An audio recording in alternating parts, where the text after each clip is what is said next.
Favourite serials இனி டிவிக்கு முன்பே சன் நெக்ஸ்ட் ஆப்ல ஜாலியா எல்லாருக்கும் முன்னாடியே பாருங்க. இப்பவே சன் நெக்ஸ்ட் ஆப்பை டவுன்லோட் பண்ணி சப்ஸ்கிரைப் பண்ணுங்க. கல்யாணம் என்னாச்சுப்பா? பாலை ஊத்தணும், பாலை காய வைக்கணும், பாலை பொங்க வைக்கணும், ஏகப்பட்ட வேலை இருக்கு. ஏன் அவசரப்படுறீங்க? டேய் வாய் பேசாம வேலையை பாடுறான். ஆக்கப்படுது ஆற பொறுக்க மாட்டீங்களா நீங்க? வாடி வாடி நாட்டுக்கட்ட வசமா வந்து மட்டிக்கிட்ட. டேய் கல்யாணம் பேசாம நானே வந்து காய்ச்சிடுவா. பிரச்சனை உங்களுக்கு? பால் சூடா வேணாமா? படுத்துறாப்லையா? ஓகே ஓகே, சூடாகட்டும். பால் கோவா மாதிரி நல்லா சுண்டு காய்ச்சி எடுத்துட்டு வா. நான் இப்ப கட்டிச்சு சாப்பிடணும். ஓகேவா? வாடி நல்லா தூங்கணும்னா படுக்கையில இருந்து எழுப்பி கொண்டு கொலை இருக்கிறாப்லையா? இந்த ஆளுக்கு தகுந்த மாதிரி அடுப்பு அமர்ந்தமந்து தெரியல. நமக்கு வந்து சேர்றாங்க. காது கேட்கல உனக்கு? பாரேன். டேய் என்ன ஏன்டா பாக்குற? பாலை பாடுறா. வரும் மது இப்ப வந்துடுறேன். டே கழிச்சலாம், சீக்கிரம் வாடா. இந்த ஆளுக்கு இப்ப என்னதான் பிரச்சனையா? இந்த மார்கழி மாச குழுல போய் தூங்காம இங்க வந்து பாடப்படுத்துறாப்ப. ஏதோ இப்பதான் சின்னையாவும் நந்தினியும் எல்லா பிரச்சனையும் முடிஞ்சு அன்பா இருக்கன்னு நினைச்சு கொஞ்சம் அசந்து தூங்குனேன். அது உன பிறக்கலையா? காலையிலேயே வந்து என்னை எழுப்பி விட்டு காப்பி போடு, டீயை போடு, பாலை காய்ச்சி, கீழே காய்ச்சி, அதை காய்ச்சுன்னு அதுல சுண்ட காய்ச்சி வரணுமா? டேய் என்னடா பண்ற இவ்வளவு நேரம்? இரியா, ஏற்கனவே பல வருஷம் வீணா போச்சுடா. நீ இன்னும் லேட் பண்ற.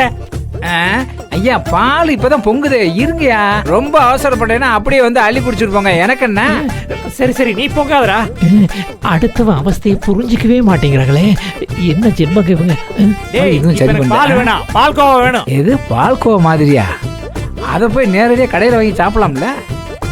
பாலை சுண்டை காய்ச்சி குடிச்சா குழந்தை பிறக்கும்னு எவன் சொன்னான்னு தெரியலையே.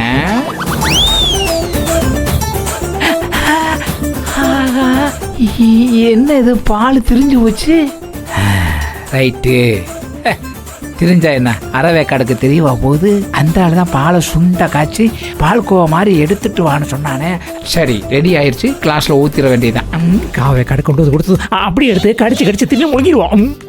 திரிஞ்ச பால்கோவா ரெடி. குடிக்கிறான், மொத்தமா படுக்கிறான். பெட்போர்டு வண்டியில ஆஸ்பத்திரிக்கு ஏத்திட்டு போறாங்க. கல்யாணத்துக்கு விடுதலை.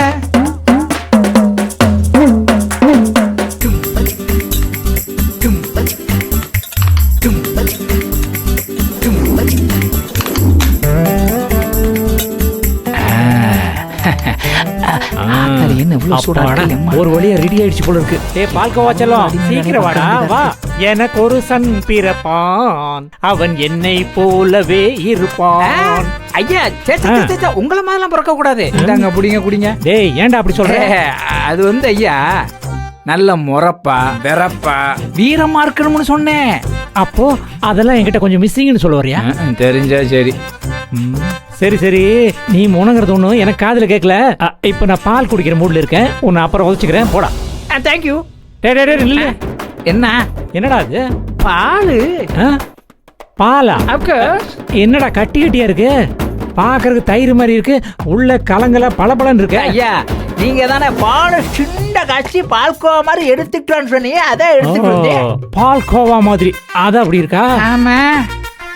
அப்ப அந்த சித்த வைத்தியர் கரெக்டா தான் சொல்லியிருக்காரு. என்னங்கய்யா சொன்னாரு? பாலு குடிக்கிற பதத்துல இருக்க கூடாதான், கடிக்கிற பதத்துல இருக்கணுமா. நீ என்னடா பாக்குற? அப்புறம் என்னங்கய்யா யோசிக்கிறிய? சடக்குன்னு உள்ள தள்ளி நல்லா கடிச்சு சாப்பிடுறியா? இப்ப பாரு, வேடிக்கை பாரு எப்படி நான் துடிக்க கடிச்சு சாப்பிடுறேன்னு. கெட்டு போன பாலையே இந்த ஓடு போடுறாப்புலையே. நல்ல பால்ல சுண்டை காய்ச்சி கொடுத்தா அவ்வளவு சட்டியை வலிச்சு சாப்பிட்டேன் இருக்கு. அம்மா சாமி இவங்கிட்ட எதையும் கொடுக்கலாடா.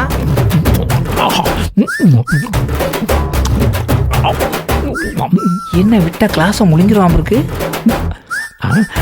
பார்த்து ஸ்பூன் உள்ள போயிட போதியா?